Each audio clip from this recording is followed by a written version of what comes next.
오늘 이제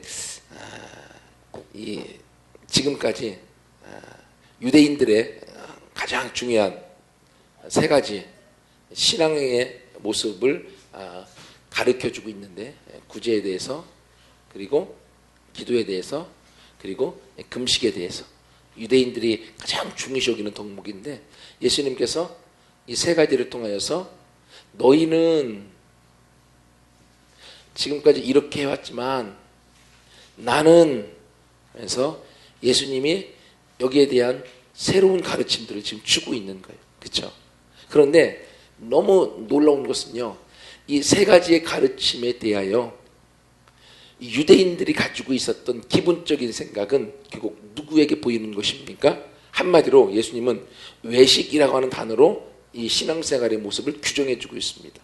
너희가 다른 사람들에게 보이기 위해서, 구제도 그래서 성앞에나 가서 많은 사람들이 보는데, 그리고 기도도 그렇게 하고 금식할 때도 다른 사람들에게 보이기 위해서 외식하는 자, 다른 사람들에게 보이기 위해서 그렇게 금식하고 기도하고 구제했다라고 얘기하고 있는 거죠. 여러분, 이렇게 되어질 때 이 사람들의 신앙의 대상은 누가 되어집니까? 이 사람은, 외식하는 것은 사람이 되어지는 거죠. 사람에게 보이기 위해서 신앙생활하는 거고, 사람에게 보이기 위해서 이들이 이렇게 나아가는 거죠. 그렇기 때문에 결국은 예수님이 보시고 하나님이 볼 때는 이들의 신앙생활이 하나님과 관계가 있다 없다? 관계가 없는 거죠. 그렇기 때문에 나는, 예수님은 너희에게 가르쳐 주는데 너희의 신앙생활을 어떻게 해라? 하나님께 해라. 근데 하나님은 어디 계시다? 은밀한 중에 계시다. 즉 하나님은 숨어 계신다라고 말하고 있어요. 한마디로 하나님이 숨어 계시기 때문에, 그럼 너희는 어떻게 신앙생활을 해야 한다? 너희도 은밀한 중에 계신 하나님께 은밀하게 신앙생활을 해라. 보이지 않게 해라 라고 지금 얘기를 해주고 있는 거죠. 그래서 구제에 대해서 얘기할 때도, 구제에 대해서는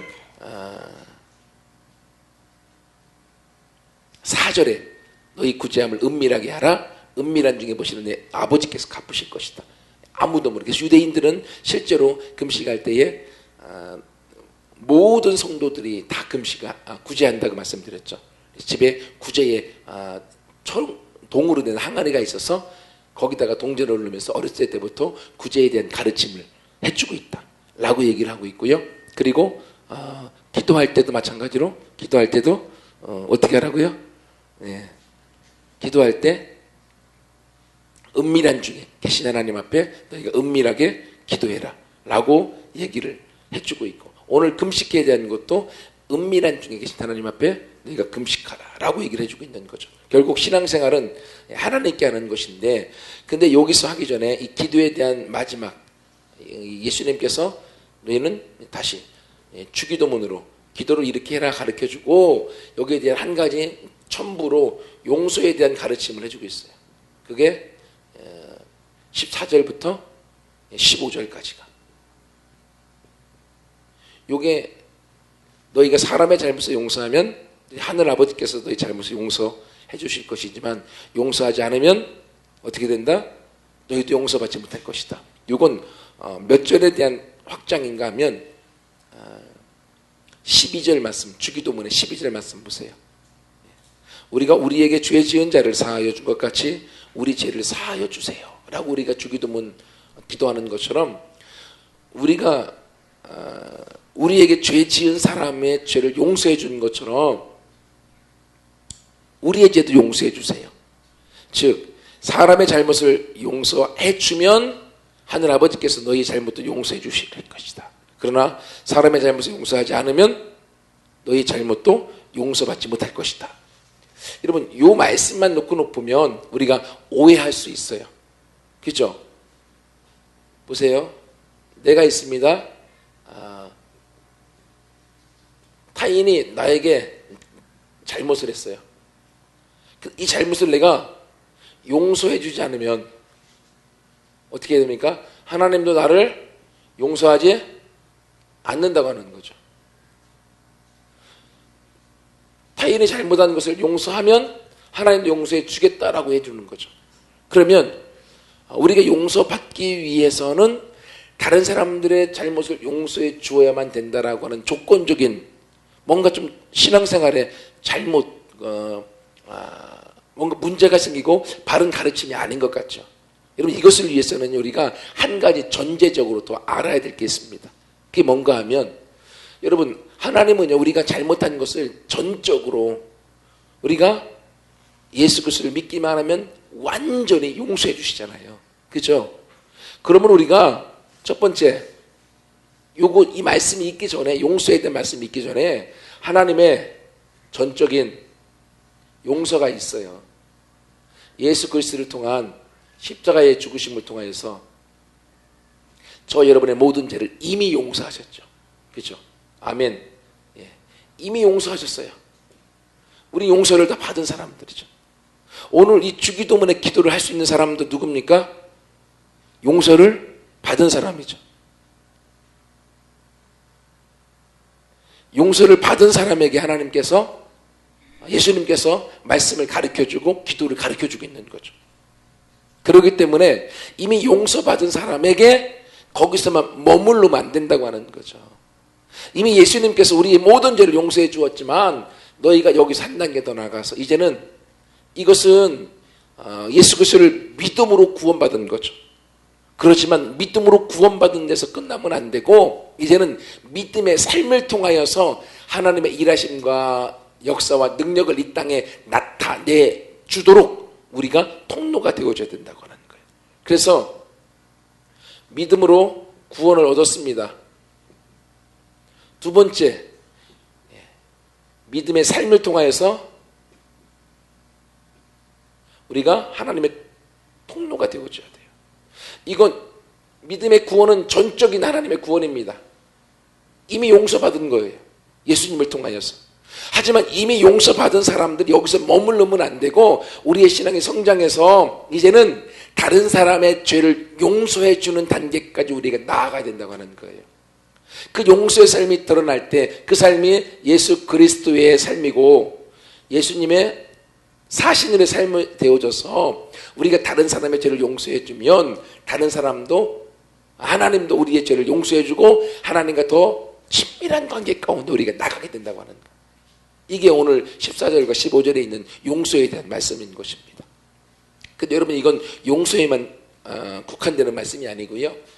우리 신앙생활에 있어서 거의 모든 부분에 다 연결되어져 있습니다. 기도에 대한 것도 마찬가지고요. 치유에 대한 것도 마찬가지고요. 능력에 대한 것도 마찬가지입니다. 무슨 말인가 하면 여러분 우리가 영적인 어린아이일 때는요. 다른 사람의 기도로 우리가 하나님을 만나고 하나님의 기적을 체험하고 다른 사람의 기도를 통하여 하나님의 역사를 우리가 경험하게 됩니다. 근데 우리가 신앙생활에서 웬만큼 성장하고 웬만큼 신앙생활의 연수가 되어지면 그때부터는 내 믿음으로 나가게 되어져 있어요. 이게 무슨 말인가 하면요. 이거로 설명해 줄게요. 지금 용서에 대한 가르침 중에서 아주 중요한 부분인데요. 우리가 이걸 놓치기 때문에 우리 신앙생활에서 큰 혼돈과 어려움을 겪게 되어집니다. 여러분 부부가 결혼해서 자녀를 낳습니다. 자녀를 낳아서요. 어린아이 때 솔지만 할 때는요. 전적인 부모의 영향권 안에 부모가 도와줌으로 아이는 크게 되어져 있습니다. 아파도 그렇고 힘들어도 그렇고 먹는 것도 그렇고 모든 게 다 거의 전적으로 부모에 의존되게 되어져 있어요. 여러분 이것처럼 예수 그리스도를 영접하고 믿게 되어지면 우리 모두는 첫 번째 영적 유아가 되어지는 거죠. 영적 어린아이이기 때문에 이때는 내 믿음으로 나아가지 못하고요. 거의 대부분이 다른 사람들의 기도와 다른 사람들의 도움과 다른 사람들의 중보로 이 사람이 크게 되어져 있어요. 이것이 바로 믿음으로 구원받는 단계죠. 믿음으로 우리가 믿음이 들어와서 구원을 받아서 영적으로 태어났습니다. 이때에 스스로 태어난 사람은요. 자기 스스로 커나갈 수가 없잖아요. 그렇기 때문에 하나님께서 다른 사람들을 도와주도록 다른 사람들의 기도를 통하여서 다른 사람의 섬김을 통하여서 이가 클 수 있도록 도와주는 거예요. 이 단계가 첫 번째 단계입니다. 이게 하나님의 전적인 용서를 통해서 십자가에 통해서 우리가 구원 얻게 되어져서 예수님 안에 태어난 거죠. 이거 자체가 기적입니다. 능력이에요. 그래서 우리 모두는 예수님 안에 태어난 겁니다. 소망이 뒤에 가서 물 먹고 빨리 가세요.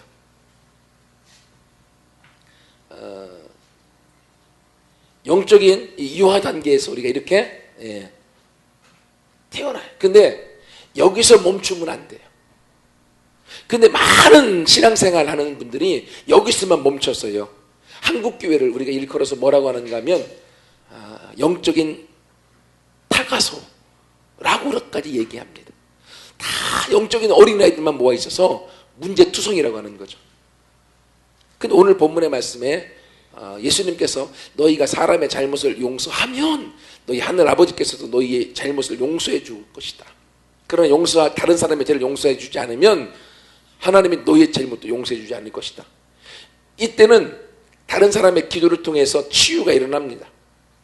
타인들의 기도를 통하여서 하나님의 응답을 얻습니다. 많이 기적을 경험할 수 있어요.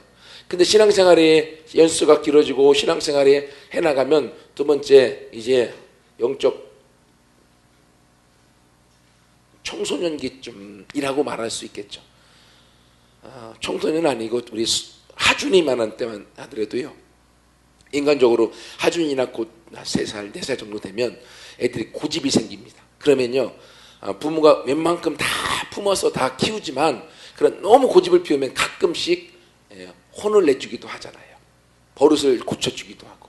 그러다가 소망이 주화 때 되면 그때는 조금 더 강하게 혼을 나기도 해서 바른 길로 갈 수 있도록 그렇게 책망해주고 그들에게 바른 길로 가도록 만들어주는 거죠. 그러다가 조금 더 나아가면 그때는 스스로 자신의 삶을 살아갈 수 있도록 자립시켜주는 거죠. 청년기가 되어지면 스스로 자신의 인생을 책임지도록 만들어주는 거죠. 그래서 더 나아가서 결혼하고 자녀를 감당할 수 있도록 만들어주기 위해서. 여러분, 사람의 육신의 삶도 마찬가지인 것처럼 영적으로도 마찬가지예요. 우리의 신앙의 웬만큼 연수가 지나가고 신앙이 성장하고 나서 영적인 청소년기 정도 되어지고 나면 이때부터는 타인의 기도가 하나님의 타인의 기도를 통해서 우리 가운데 역사해 주기보다는 이 사람의 스스로의 믿음을 통해서 이 사람의 기도를 통하여서 이 스스로의 믿음을 통해 하나님이 일하시기를 원하시는 거예요. 그래서 이때부터는 다른 사람의 기도를 해주어도 다른 사람이 뭔가 지원해 주어도 스스로 안에 믿음이 없으면 역사가 일어나지 않습니다. 그래서 어려움 가운데 그대로 내버려 두고 힘듦 가운데 그대로 내버려 두어서 이 사람이 스스로 영적인 청년이 되어서 스스로 자립할 수 있을 때까지 하나님께서 이 사람의 신앙의 삶을 훈련을 시키십니다. 이 훈련 가운데 자기가 따라오지 못하면 신앙의 한계 가운데 여기서 멈춰서 더 이상 하나님의 쓰임받지 못해 되어지고 우리의 신앙이 여기서 끝나버리게 되어지는 거예요. 제가 핵임 목사님 책을 좋아하는데 읽다 보니까 그분이 그런 고백을 하더라고요. 자기의 그 친척 중에 누가 있었대요. 근데 그가 엄청나게 아파서 어려운 중에 있는데 자기가 기도를 해주는데 하나님께서 이 사람을 살릴 것이다 라는 믿음을 주었대요. 근데 기도를 해주는데 이 사람이 신앙의 연수가 좀 지나서 영적 청소년기쯤 와서 하나님은 이 사람 스스로가 자기의 친척 스스로가 기도하여서 말씀을 믿음으로 이것을 돌파해서 치유받기를 원하신다고 하는 거예요. 하나님은. 하나님을 기다리셨는데 근데 그 사람 자체가 이 믿음이 없는 거예요. 그러니까 병원을 전전하다가 결국 그 병 때문에 죽었다라고 얘기를 고백하고 있더라고요. 그때는 자기의 믿음이 자신에게는 분명히 살 수 있다는 믿음이 있고 하나님이 살린다는 믿음을 주었음에도 불구하고 자기가 도움을 줄 수 없는 거예요. 왜? 하나님은 그 사람 스스로가 서기를 원하시기 때문에. 이런 단계가 있다고 하는 거예요. 오늘 본문에서도 바로 사람의 잘못을 너희가 용서해 주는 것, 우리가 다른 사람이 나에게 잘못한 것을 용서해 주기가 쉬운 건 아니거든요. 어렵지만 그것을 해주는 그 일이 되어질 때 하나님께서 더 함께 하셔서 영적인 청년기로 나가서 우리가 스스로 장성해서 영적인 장년이 되어서 하나님의 역사와 일하심을 감당하도록 하나님이 만들어주시는 거죠. 그런데 우리가 스스로 커나가는 이 단계, 하나님의 훈련에 우리가 여기에서 성공하지 못하면 결국 우리가 문제 속에서, 어려움 속에서, 그리고 믿음 없는 속에서 우리가 망하게 되어지고 하나님의 역사 가운데, 기적 가운데 들어가지 못하게 된다고 하는 거예요.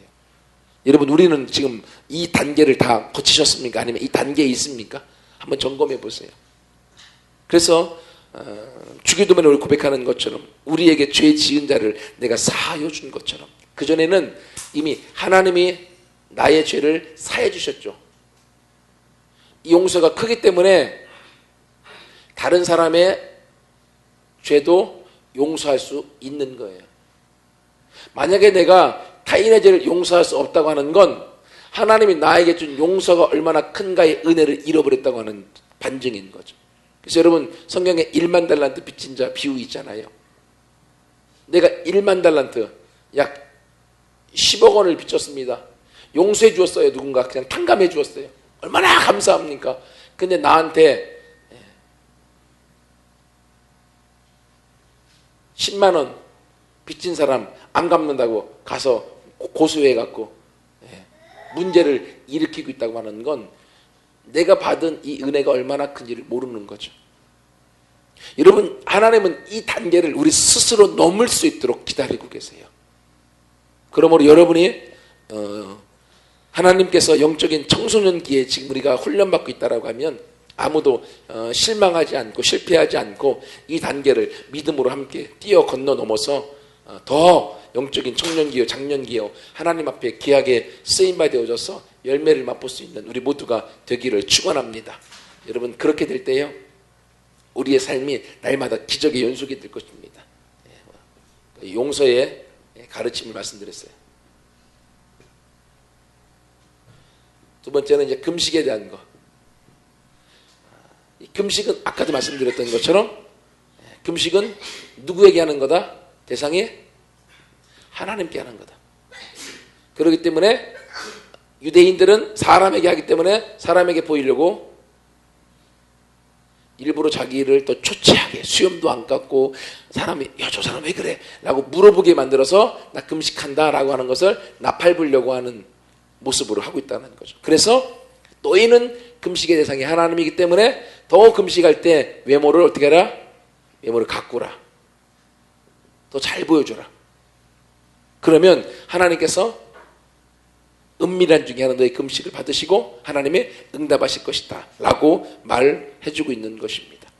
여러분, 그러므로 결국 구제나 기도나 금식 떠나가서 우리의 신앙생활의 전반적인 모든 걸 뜻하는 거예요. 누구에게 하는 거라고요? 하나님께 나아가는 거기 때문에 하나님은 안 보이시잖아요. 그러다 보니까 우리의 신앙도 어떨 때는요 해이해질 때가 있어요. 왜? 하나님이 보여서 옆에 있으면 더 잘할 건데 하나님이 안 보이시니까 내가 해이해져서 내 신앙생활에 있어서 여러 가지의 가장 중요한 것들을 놓쳐버릴 때가 많이 있습니다. 여러분, 그러나 기억하세요. 하나님은 지금도 보고 계시고 지금도 여러분과 함께하고 계시고 여러분의 기도를 들으시고 하나님께서 같이 하고 있다는 것을 여러분이 알고 나아가게 될 때 거기서부터 하나님의 일하심들을 우리가 맛보게 될 줄 믿습니다. 그러면 조금 더 들어가서 우리가 언제 금식하나? 여러분, 금식은 다 한 번씩 해보셨죠? 다. 동욱이는 안 해볼 수도 있겠다. 소망이 좋아도 하루까지는 해봤지. 하루까지는 거의 죽으려고 했었지만, 그죠? 네. 저도 금식을 신앙생활 하면서 개척하기 전까지는 3일 금식까지밖에 안 했던 것 같아요. 3일. 그러다가 여기 와서 일주일도 도전해보고 또 열흘까지 해봤는데 금식하면서 내가 느끼는 건 뭐냐면 하나님이 시키시는 금식은 아무리 많이 해도 덜 힘들더라라는 거예요. 근데 내가 아마 금식하려고 하면요 얼마나 배고픈지 힘듭니다. 근데 우리가 언제 금식합니까? 첫 번째는요 우리 가운데 절박한 일이 있을 때, 이제 우리가 해결 불가능한 일이 있을 때, 너무 힘들 때 우리가 금식으로 나아갑니다. 그리고 또 우리가 성경에 보면 언제 금식하는가 하면 우리가 하나님 앞에 큰 죄를 지었을 때 또는 회개를 위해서 하나님 앞에 금식하여 나가는 걸 봅니다. 절박한 거죠. 하나님이 도와주시지 않으면 안 됩니다. 그러므로 하나님 나의 죄를 용서해 주세요라고 하면서 음식을 전폐하고 그들이 금식하는.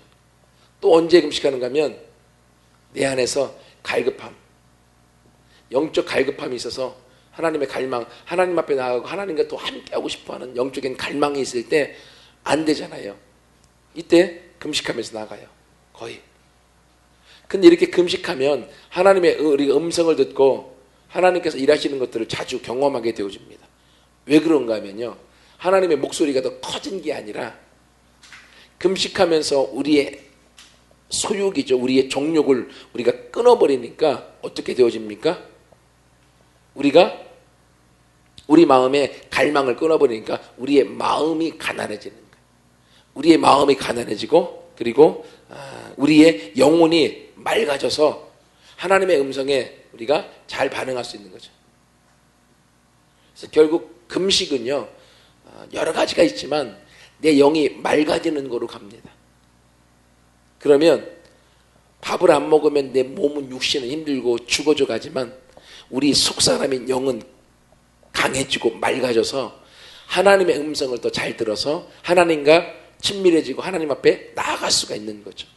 여러분, 그러기 때문에 여러분 가운데 절박한 일이 있고 또는 막 회개할 큰 문제들이 있으면 한번 금식해 보세요. 하나님 앞에 가지고 나가 보세요. 그리고 또 여러분 안에 하나님을 향한 갈망, 목마름이 있고 하나님, 내가 이것으로 만족할 수 없습니다. 하나님, 내 삶이 좀 바뀌어지고 싶습니다. 내 인생이 좀 새로워지고 싶습니다.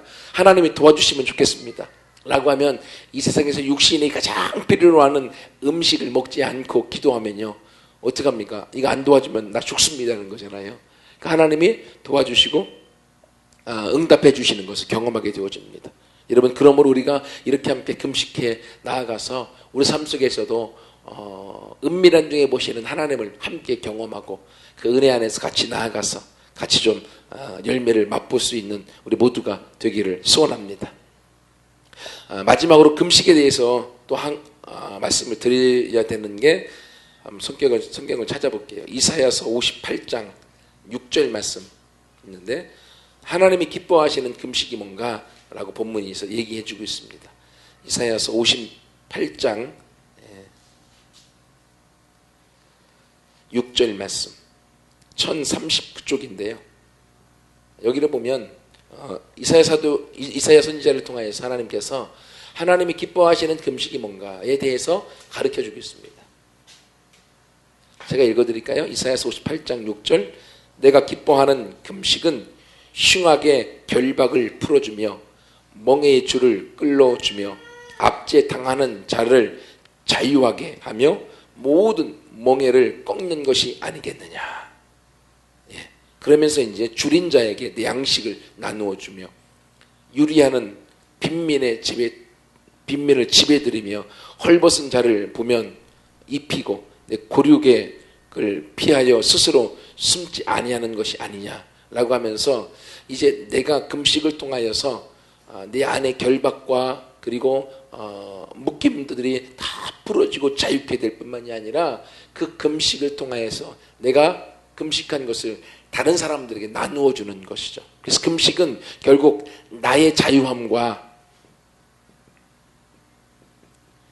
나는 자유함으로 나아가지만 이것을 통해서 타인에게는 이 자유함을 통해서 나눔으로 나아가게 되어져 있는 거죠. 그래서 금식은 나 개인의 욕심과 욕정으로만 하는 것이 아니라, 금식은 내 안에 있는 묶임이 다 풀어지고 자유케 될 뿐만이 아니라 그 일을 통해서 하나님께서 다른 사람들에게 나누어 줌으로 함께 공동체가 풍성해지고 함께 하나님의 축복을 같이 나누는 대로 나아가는 거예요.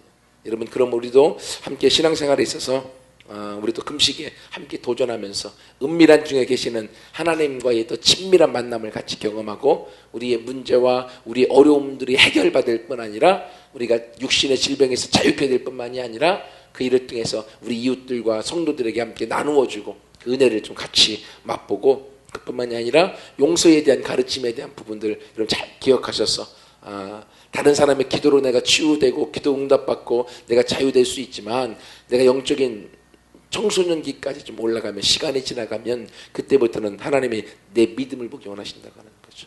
내가 훈련받기 원하시고 내가 깨우치기 원하시고 내가 쓰기 원하신다는 걸 기억하셔서 함께 그 과정을 같이 뛰어넘음을 통하여서 하나님 앞에 영광 돌리고 그를 통해서 우리 영적인 청년기로 나아가서 더 많은 사람들에게 영향을 끼쳐나가고 하나님의 역사를 같이 맛볼 수 있는 우리 모두가 되기를 소원합니다. 같이 함께 기도하겠습니다.